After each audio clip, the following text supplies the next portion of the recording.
আর আল্লাহ ধৈর্য ধারণকারীকে পছন্দ করে, যারা জীবনে অর্থনৈতিক কষ্ট, পারিবারিক কষ্ট, সামাজিক কষ্ট, মেন্টালি কষ্ট, বন্ধুদের কষ্ট, স্বামীর কষ্ট, স্ত্রীর কষ্ট, সন্তানের কষ্ট, বিভিন্ন কষ্টে জর্জরিত হয়েও যে মুখে মুস্কি হাসি রেখে রবের উপর ভরসা করে নবীর মোহাব্বত নিয়ে, ওই সমস্ত ধৈর্য ধারণকারীকে আল্লাহ ভালোবাসে। হ্যাঁ, যেটা নিজের হাতে নেই ওইটা নিয়ে বেশি ভাবতে নেই, যেটা পরিবর্তন হওয়ারই নয়, আমাদের ক্যাপাসিটিতে নেই, সেটা নিয়ে বেশি আশা করারও দরকার।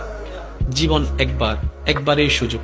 কান্না করলেও জীবন মৃত্যুর দিকে এগোতে থাকবে, কষ্ট পেলেও জীবন মৃত্যুর দিকে এগোতে থাকবে। কষ্ট পেয়ে টেনশন করে হতাশা হয়ে কারো পাওয়া না পাওয়া চিন্তা করে পাওয়া না পাওয়ার হিসাব কষে জীবনের সময় নষ্ট করার কোনো দরকার নেই। কারণ কবর আমাদের সামনে, হাসর আমাদের সামনে। আমাদের প্রস্তুতিটা যেন হয় রবকে খুশি করার জন্য। রবের সামনে কি নিয়ে দাঁড়াবো, অন্তত এতটুকু যেন বলতে পারি, ইয়া রব্বে করিম, পারি নাই কিছু আনতে তোমাকে খুশি করার মতো, কিন্তু আমি বুঝ আসার পর থেকে চেষ্টা করেছিলাম তোমাকে খুশি করার জন্য। আল্লাহ বড় দয়াবান। নবী রাহমাতুল্লিল আলামিনের সুপারিশের ব্যবস্থা, নবী রাহমাতুল্লিল আলামিনের সুপারিশের ব্যবস্থা আল্লাহ তাআলা আমাদের জন্য করে রেখেছেন যেন আমরা বাঁচতে পারি।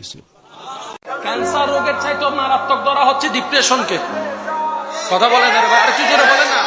ক্যান্সারে নির্দিষ্ট সময় যাওয়ার পরে মানুষটা মারা যায়, স্ট্রোকে নির্দিষ্ট সময় যাওয়ার পরে মানুষ মারা যায়। ডিপ্রেশন এটা এমন মারাত্মক রোগ, মানুষ সেকেন্ডে অপমান সহ্য করতে না পারে বিষ খেয়ে মারা যাচ্ছে, এমনও হাজার ঘটনা।